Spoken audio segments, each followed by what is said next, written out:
Welcome back to GTech Motorworks, guys. So it's a lovely day here at Anglesea, North Wales. I've done about 5 laps in our 123d Monster. I was chasing down my friend, who is also called Chase, and the engine just went dun, dun, dun, dun, dun, dun, dun, and it died. We've brought it back. We've tried to turn it over on the crank. Unfortunately, it's seized, but it's not the end. We'll get it back.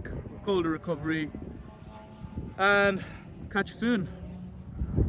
And we are back with the 123d. You saw what happened at Anglesey. It was a lovely day, but a bad day for the 123d. Now, I know it's taken us 1 year, but we've had other projects, as you can see in the back, and the 240i. The engine is out. Unfortunately, the engine is scrapped. Thank you to our friends at Quarry Motors. They have sent us a new engine. We're going to go inside, show you the progress so far, and explain to you why the engine was starved of oil. Let's go. This is how a 123d engine fails around Anglesey, going 100 miles an hour around the crazy bend. Number 4, there it is. So there is the bearings, and you can see it's literally melted, and we've left that like that so we could show you for video purposes. The other end, I don't even know where it is, but it was in worse condition than this. Now, you're probably thinking, how has this happened? Let me explain. I've got a little demonstration piece here for you. This is the oil sump off an N47 engine. Happens to be the 123d. As you can see, that's the new engine we've got from Quarry Motors, and we're getting this fitted and sorted. But whilst this is here, I'm going to show you exactly what happened. The oil pump on these actually comes like this. It has like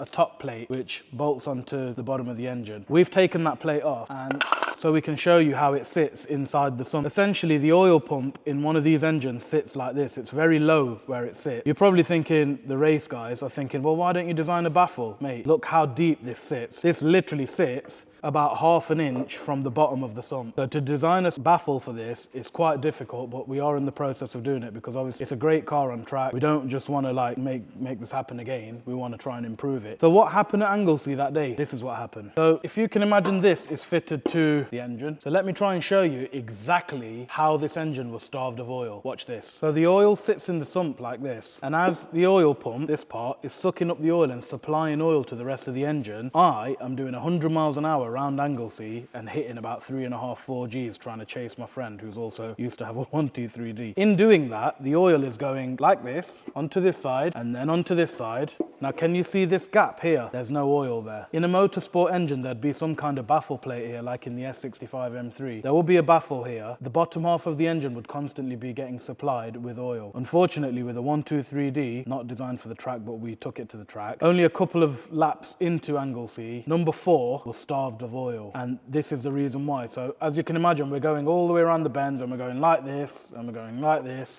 You know, you're hitting 5,000 RPM on the engine, and obviously it's not getting enough oil. That's what happens. So I hope you have a better understanding now of why the engine failed. Obviously we are not going to go ahead and rebuild this. The reason being, the metal particles could be anywhere in the engine, caught up in the oil galleries, and we don't want to risk doing that. So Quarry Motors have supplied us with this engine, and what we've done is we have done a little modification on the inlet side for the head. Do you want to explain a little bit, Steve, what we've done? Yeah, so basically, because of the swirl flap design of these engines, the 2 different inlet ports are a different size and shape.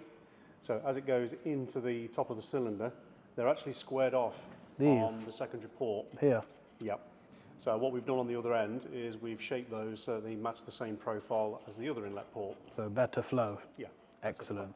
Better flow, more air, more fuel, bigger bang for your buck. So we're going to finish off building this engine up. We've literally just done the timing chain. We've got the bottom half to do. Once that's done, we're going to get it back into the car, get it fitted. I will try and make a second follow-on video for this, guys, because a lot of you have been asking about this oil sump. A few of you have been inspired by our 123d, like we were inspired by our friends. So if I design a baffle plate for the sump, I'll let you know how to do it, and you can either do it yourself or buy the parts from us. But if I do it, I'll make a video and you can watch it. Until then, it's empty. Like, share and subscribe. Stay tuned. Catch you for the next video.